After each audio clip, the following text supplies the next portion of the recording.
আসসালামু আলাইকুম রহমতুল্লাহি ওয়া বারাকাতুহু। আলহামদুলিল্লাহি রাব্বিল আলামিন ওয়াসসালাতু ওয়াসসালামু আলা নবিয়িল আমিন নবিয়িনা মুহাম্মদ ওয়া আলা আলিহি ওয়া সাহবিহি আজমাইন। সম্মানিত সুদর্শক মণ্ডলী, আপনাদেরকে শুভেচ্ছা স্বাগতম। আহলান ওয়া সাহলান বিকুম। ছোট্ট একটি মাসলা এই সংক্ষিপ্ত পরিসরে ডিসকাস করার ইচ্ছা করেছি, আমা তৌফিক ইল্লা বিল্লাহ। মাসলাটি হলো যে অনেক সময় মা বোনরা নামাজ আদায় করতে গিয়ে অসতর্ক থাকেন। সেটা হলো বেশিরভাগ পায়ের ক্ষেত্রে, মানে কদম তাদের অনেক সময় কি খুলে যায়। তো উচিত হলো কদম ঢেকেই নামাজ পড়া, অর্থাৎ পায়ের পাতা ঢেকে নামাজ আদায় করা।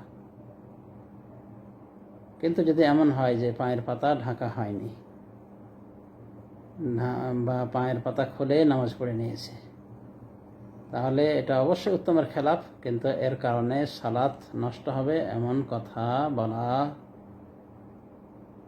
আমরা মনে করি সঠিক নয়। কারণ সুস্পষ্ট কোনো দলিল দ্বারা প্রমাণিত নয় যে মহিলারা তাদের পায়ের পাতাকেও নামাজের অবস্থায় পরিপূর্ণভাবে ঢেকে রাখবে। এ মর্মে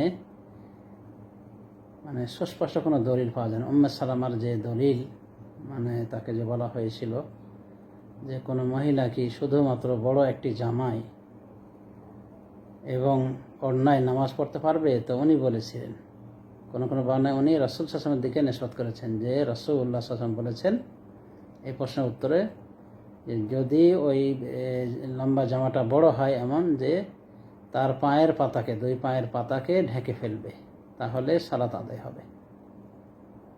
তো এটা রাসূলুল্লাহ সাল্লাল্লাহু আলাইহি ওয়াসাল্লামের হাদিস হিসেবে প্রমাণিত নয়। বাকি থাকলো উম্মে সালামার নিজস্ব ফতোয়া হিসেবে প্রমাণিত কিনা, এটা কেউ কেউ বলেছেন প্রমাণিত উম্মে সালামা থেকে।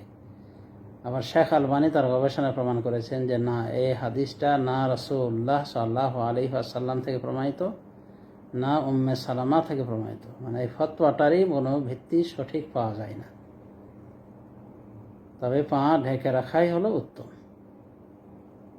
কিন্তু নামাজ হবে না এমন কথা বলা অনেক উলামায়ে কেরাম সঠিক মনে করেননি, যদি ইখতিলাফ রয়েছে।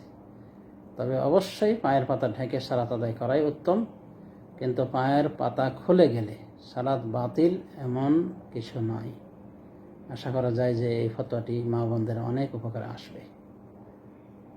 তবে সতর্কতার সাথে সালাত আদায় করা জরুরি মা বোনদেরকে। তারা বাড়ির ভেতরেও যদি থাকে, অন্ধকারেও যদি থাকে, তবুও তাদেরকে নামাজ পড়তে হবে সর্বাঙ্গ ঢেকে, শুধুমাত্র দুই হাতের কবজি এবং মুখমণ্ডল খোলা রাখবে।